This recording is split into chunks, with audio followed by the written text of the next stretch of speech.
Okay, is this overkill for woodworking? Absolutely it is.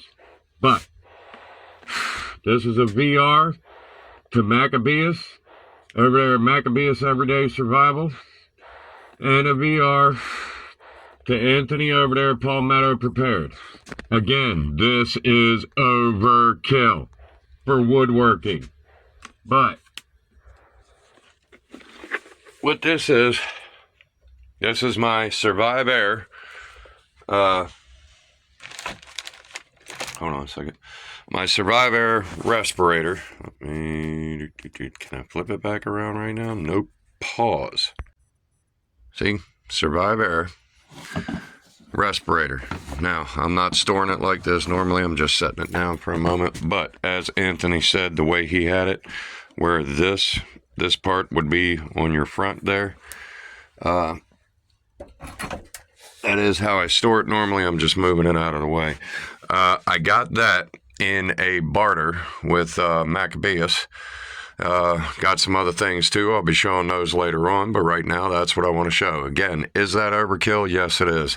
But one of the reasons why I'm going with that overkill is, in all honesty, even with the N95 with the little charcoal filter and the squishy foam up around your nose, woodworking, you're still gonna get especially fine particulate dust when you're sanding.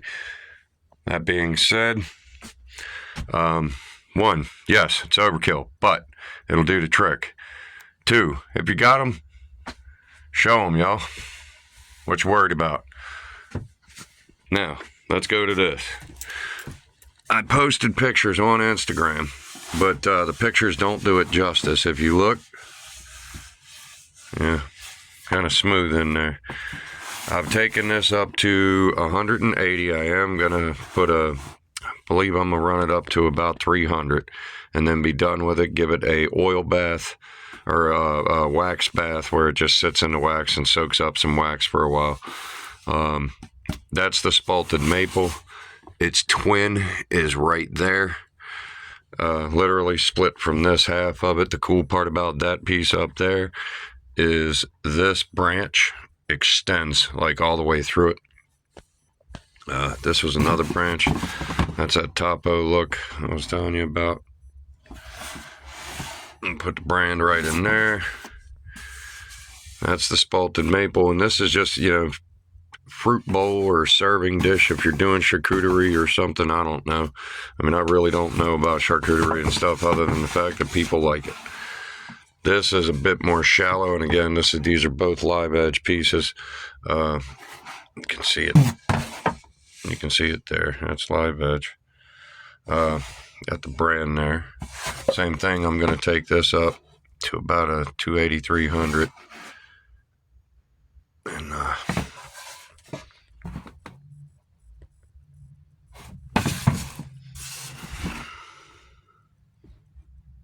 this end shows a boatload of the spalting in it.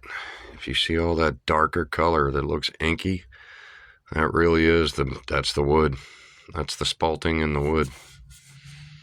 Once that's up to 280, 300, it's going to look a lot shinier. I did just I took a rag that has been soaking for years, mineral oil, put it on there just to give it a look. I'm going to still sand it even though. But yeah, more woodworking things and VRs all in one. It's Privateer. Y'all have a blessed day.